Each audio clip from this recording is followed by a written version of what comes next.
지금의 디지털 자산 시장이 형성되고 있는 모습이 자산 시장이 형성되는 초기와 비슷하지 않냐. 기술의 어떤 잠재성을 가지고 접근을 한다면 훨씬 더 큰 파급 효과를 이뤄낼 수 있지 않을까. 제가 12월 1일부로 그래서 제가 디지털 전략본부다. 박수.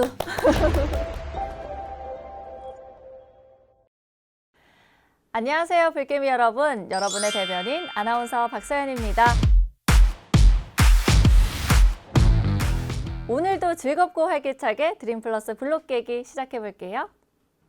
아, 불개미! 하나자사운용 아이돌 최영진 본부장입니다. 네. 너무 웃지들 마세요. 즐겁게 해보자는 거잖아요. 좋아요, 네. 좋아요. 네. 블록체인 궁금한 것이 있다면 언제든 댓글 달아주세요. 크로스앵글 김준우입니다. 네. 야, 저희가 지난 촬영 때는 준친소, 준우 대표님이 직접 게스트분을 소개해 주셨는데 오늘은 또 영친소가 준비되어 있다고 합니다. 어떤 이야기죠, 본부장님? 사실 뭐 영친소라 하기에는 뭐 이렇게 친한 사람은 아니고요. 지난번에 제가 그 블록체인 넘버원 미디어죠. 그 조인디 야, 고란 기자님을 잠깐 뵀는데 내공이 대단해요. 야. 그래서 그렇구나. 섭외를 했습니다. 저는 사실 개인적으로 너무 기대가 되는 게 저희가 그동안 많은 게스트분들과 함께 했지만 여성 게스트는 또 처음입니다. 그렇습니다. 와. 그리고 제가 또 뒷조사를 좀 해봤습니다. 네. 강원도 양양 출신이시더군요. 어떻게 하셨어요? 그게 다 조사하면 나옵니다. 아, 네. 조심해서 살아야 되겠죠. 제가 강원도입니다. 그러세요? 네, 어디래요? 강릉이래요. 아, 네, 이 동네. 두 분 따로 모임 한번 하셔야 될 것 네. 같은데. 강원도 라인입니다. 네. 저희 기자님 소개 한번 부탁드릴게요. 네, 안녕하세요. 블록체인 미디어 조인디의 고란 기자고요. 넘버원 블록체인 미디어 아주 마음에 드는 소개였습니다. 괜찮나요? 네, 그리고 별로 네. 친하지 않다라고 하는데요. 우리가 블록체인 아니겠습니까? 그렇죠. 체인으로 이어져 있죠. 휴먼 네트워크 체인으로 이어져서요. 최 본부장님의 초청이라 아주 반갑게 흔쾌히. 달려왔습니다. 네, 지금 흔쾌히. 살짝 더듬으셨는데요. 네.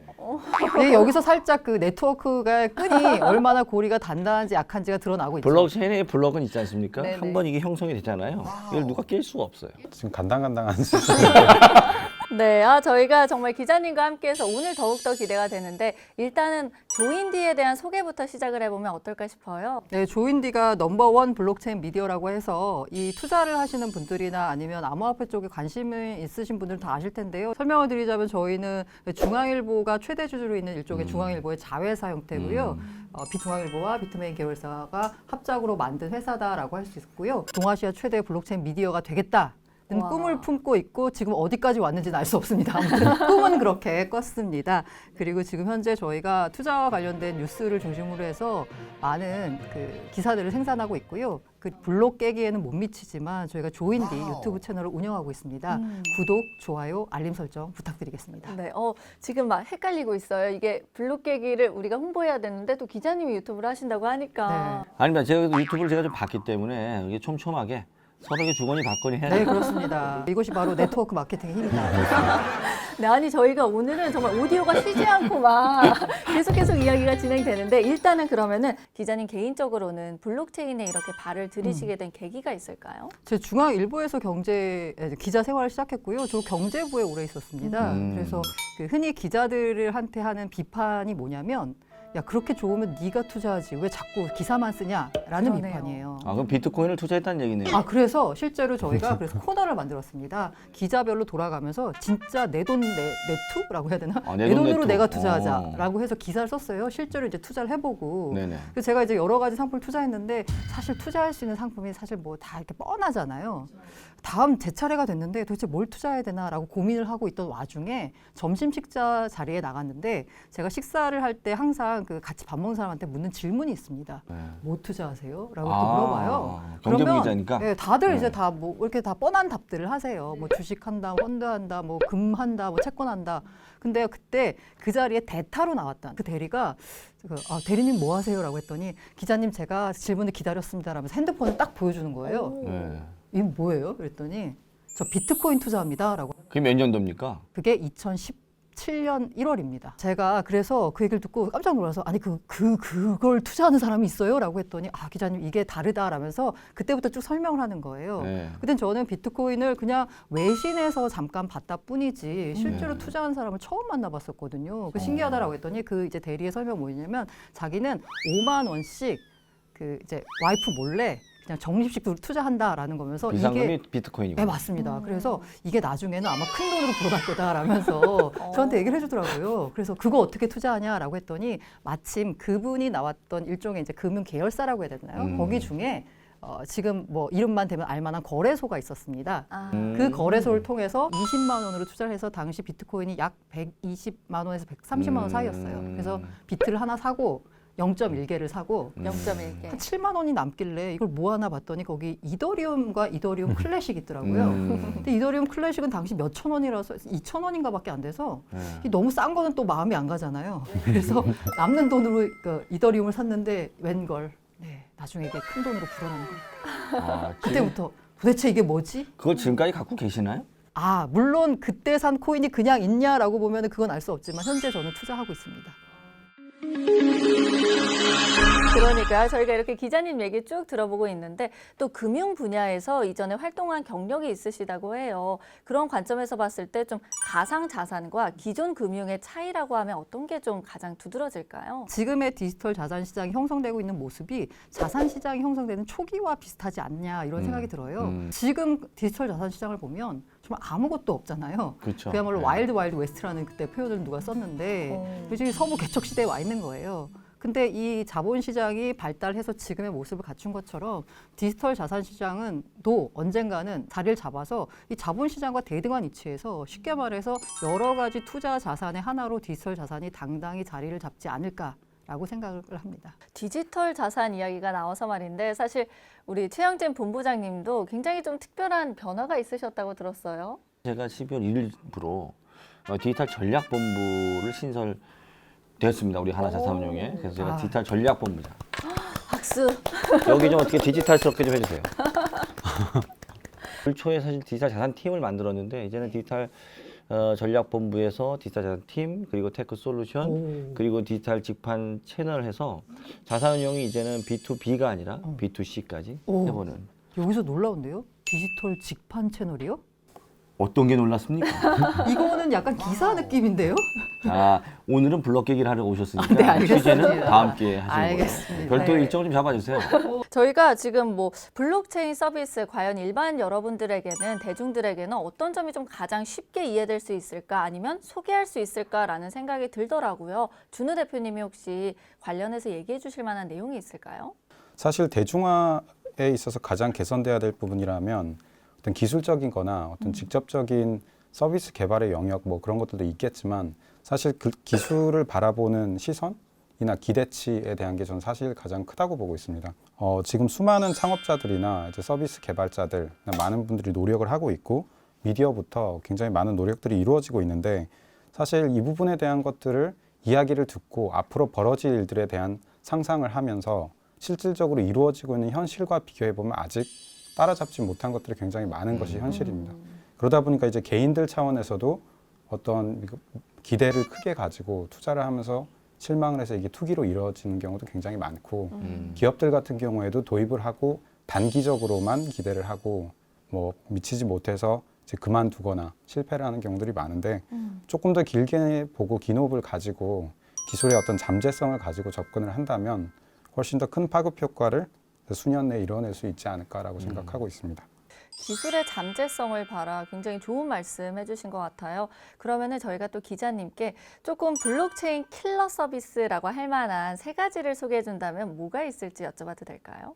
솔직히 아직까지 킬러라고 말하기에는 조금 미흡한 점이 있지만 네. 블록체인을 기술을 활용한 서비스가 있고요. 우리가 지금 뭐 저희 조인디도 마찬가지지만 투자 측면에서 접근하는 투자 시장이 있습니다. 이걸 이 투자 시장은 논외로 하고 기술만 놓고 보자면 지금 현재 쓰이고 있는 킬러 서비스로는 첫 번째 카카오페이.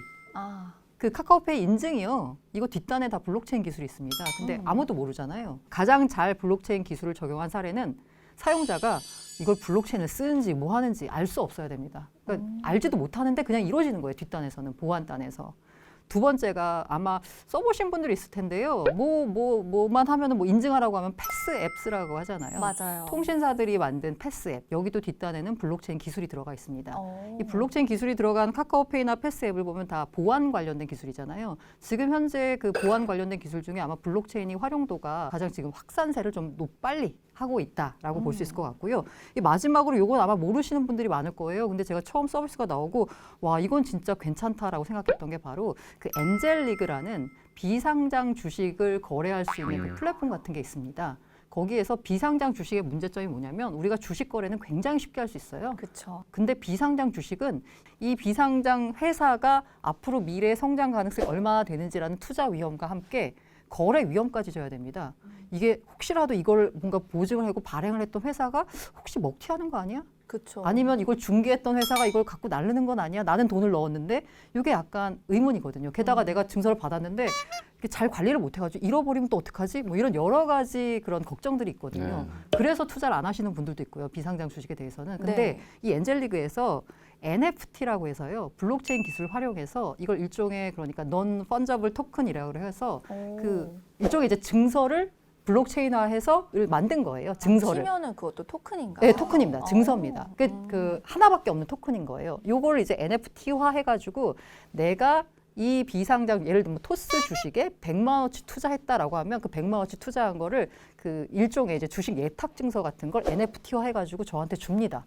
그럼 저는 그것만 들고 있으면 언제든지 내가 이 주식에 100만 원치 투자했어요라는 걸 입증할 수 있는 거예요.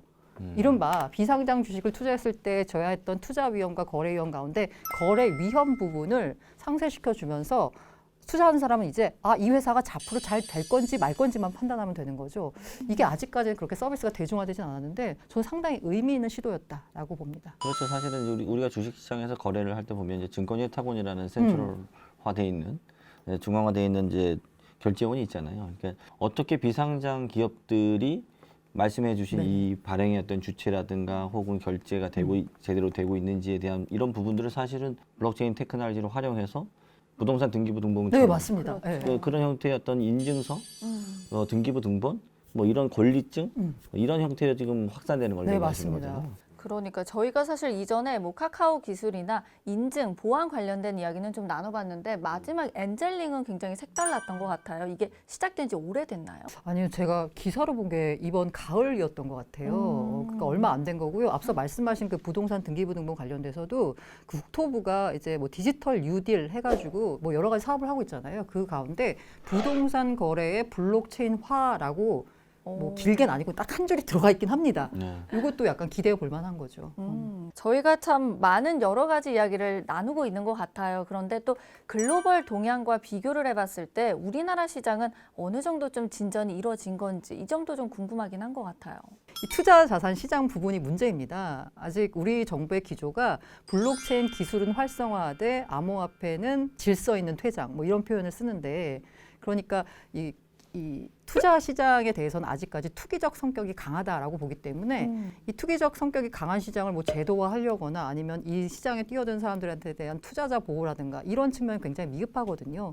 근데 해외에서는 예를 들면 미국 같은 경우에 통화 감독청이 은행들한테 앞으로는 암호화폐 커스터디 서비스 해도 좋다라는 식의 이제 오픈 레터를 발송하고 SEC 같은 경우에도 증권의 성격이 아니면 뭐 괜찮다라고 하고 뭐 이런 식으로 투자 자산 시장과 관련돼서는 초기에 자본시장에서 벌어졌던 그런 그 난장판을 좀 해결하기 위한 규제책들이 하나둘씩 도입되고 있는데 아직까지 우리는 이른바 그런 난장판이 지금 아직도 벌어지고 있는 상황이고요. 그 첫 단추로 우리나라에서도 이제 내년 3월에 특근법이 이제 시행이 되면서 뭔가 이게 좀 질서를 잡아가려고 하는데 사실 특근법의 목적 자체가 투자자 보호라든가 아니면 이 시장의 활성화와는 관계가 없이 그냥 불법 자금, 테러나 아니면 범죄에 쓰이는 자금 세탁 루트를 막겠다는 범위거든요. 그래서 이 법 자체만 놓고 보면 사실 아직도 많이 미흡합니다. 다만 제가 의미를 두고 싶은 건 첫 발을 뗐다. 여기엔 좀 의미를 두고 싶습니다. 네, 저희가 오늘 이렇게 고란 기자님 모시고 블록체인 산업 전반에 대한 이야기를 좀 나눠봤는데 기자님 오늘 어떠셨어요? 네, 이 아무 말 대잔치 약간 느낌의 요거 아주 방송이 좋습니다. 네. 네, 저희가 덕분에 또 다양한 이야기 나눠볼 수 있었던 것 같은데 오늘은 여기까지 이야기 듣고 또 다음 주에 새롭게 돌아오겠습니다. 항상 다음이 기대되는 드림플러스 블록 깨기 다음 주 금요일 5시에 다시 만나요. 여러분. 안녕. 투자를 하시는 분들이라고 하면 매일매일 뭔가 얘기를 들어보셨을 만한 오늘 여기가 도대체 비트코인을 얼마나 샀을까가 아마 최대 관심사가 아닐까 합니다.